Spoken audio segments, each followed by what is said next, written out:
तो आज है सबसे खास डे। जी हाँ फ्रेंड, आज है निकाह, मतलब किसी की जिंदगी बदलने वाली है। इस दिन का हर लड़की और हर लड़की को इंतजार होता है। तो अस्सलाम वालेकुम friends, welcome to my blog. आज मेरे भैया और भाभी का निकाह होने वाला था, तो हम लोग घर से निकल चुके थे। वहाँ पे हमारी भाभी इंतजार कर रही थी कि हम लोग आएंगे और उनसे निकाह करवाएंगे। तो जी हाँ फ्रेंड्स, हम लोग पहुंच गए थे अपने भाभी के घर। और आप जैसे कि देख सकते हैं कि कैसे दुल्हन बनी बैठी है मेरी भाभी, और हम लोग का इंतजार कर रही थी। तो यहाँ पे मौलाना साहब भी आ गए थे और उनसे निकाह करवाया। उन्होंने हाँ किया और फिर हम लोगों ने उनको नथ पहना दिया। ये एक रिचुअल का पार्ट होता है और ये ऑफिशियली बन गई हमारी भाभी। यहाँ पे मौलाना साहब आ गए थे।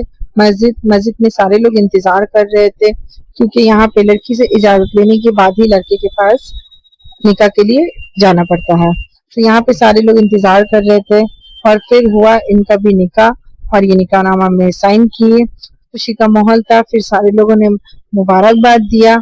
आप देख सकते हैं कैसे दोनों का जिंदगी बदल जाता है। एक लड़का लड़की बन जाते हैं, दूल्हा दुल्हन और हस्बैंड एंड वाइफ। फिर हम लोग घर आए, वहां से रेडी होकर हम लोग हॉल के लिए पहुंचे। हॉल की तरफ पहुंचे तो बहुत सारा मस्ती किए। वहां पे भी हॉल में भी भाभी हमारा इंतज़ार कर रही थी कि कब हम लोग बारात लेकर आएंगे। वो बेसब्री से वहाँ पे इंतज़ार कर रही थी। तो हम लोग हॉल पहुँच गए, रास्ते में मस्ती करते करते, और फिर हॉल पहुँचे। तो वहाँ हॉल पहुँचने के बाद हम लोगों ने किया डिनर वगैरह, और फिर रिचुअल्स था बहुत सारा, जैसे कि एक दुल्हन को सजाया जाता है। यहाँ पे भाभी को लेकर हम लोग बैठे हुए थे और उनको तैयार कर रहे थे। और फिर जेवर वगैरह पहनाया जाता है, तो कैमरामैन को चाहिए था जेवर, तो हम लोग उनका सारा ज्वेलरी दे दिए थे ताकि वो अच्छा से शूट कर सके। फिर भैया आए। यहाँ पे सिंदूर का रस्म होता है, सिंदूर भी रहता है और संदल भी रहता है। फिर होता है मुंह दिखाई का रस्म। वैसे तो मुझे ज्यादा रस्म के बारे में पता नहीं था, उतना एक्सपीरियंस नहीं है, तो मैं अपने मम्मी से पूछ पूछ के कर रही थी कि कैसे क्या करना है। और फिर जैसे भी करके मैंने पूरा रिचुअल्स अच्छे से ही निभाया।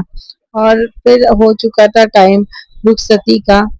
रुखसती का वक्त में के पहले भी लाइक थोड़ा बहुत रिचुअल्स होता है, जैसे चुमाई होता है, वो नजर उतारा जाता है दूल्हा दुल्हन का, और बहुत दुआ दिया जाता है। सब बड़े बुजुर्ग आते हैं, सब कोई बहुत दुआ देते हैं उन लोगों को। और सबसे टफ टाइम अब आने वाला है, वो है रुखसती का। और फिर रुखसती का टाइम भी आ गया और दुल्हन को लेकर हम लोग निकलने ही वाले थे। काफी रात हो चुका था फ्रेंड्स। आप देख सकते हैं सबका हाल भी बुरा हाल हो रहा था, क्योंकि गर्मी भी बहुत ज्यादा थी। वैसे तो एसी था हॉल में, बट स्टिल गर्मी तो लग रहा था। एक दुल्हन के ऊपर क्या बीतता है इस वक्त, ये तो वही जान सकती है। तो फ्रेंड्स, यहाँ पे सब इमोशनली बहुत रोना वगैरह हुआ और विदाई का वक्त हो चुका था। सबसे टफ टाइम होता है एक लड़की की जिंदगी में ही।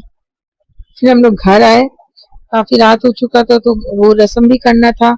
फिर घर भराई का रस्म था। मम्मी से पूछ पूछ के मैं सारा रस्म कर रही थी। आप देख सकते हैं पूरा वीडियो में, क्योंकि मेरा जितना हुआ मैं 100% देने की कोशिश की, ताकि सब रिचुअल्स अच्छा से हो जाए। और सारा माशाल्लाह अच्छा से भी हुआ।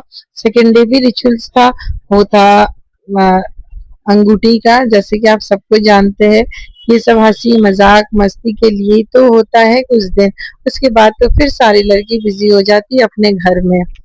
दुल्हन को स्पेशल फील करवाना ही तो सबसे अच्छा लगता है। तो ये जैसे कि हमेशा लड़कियां ही जीतती है, तो वैसे मेरी भाभी भी जीत गई। मिलते हैं अब आपसे नेक्स्ट ब्लॉग में, तब तक के लिए अल्लाह हाफिज।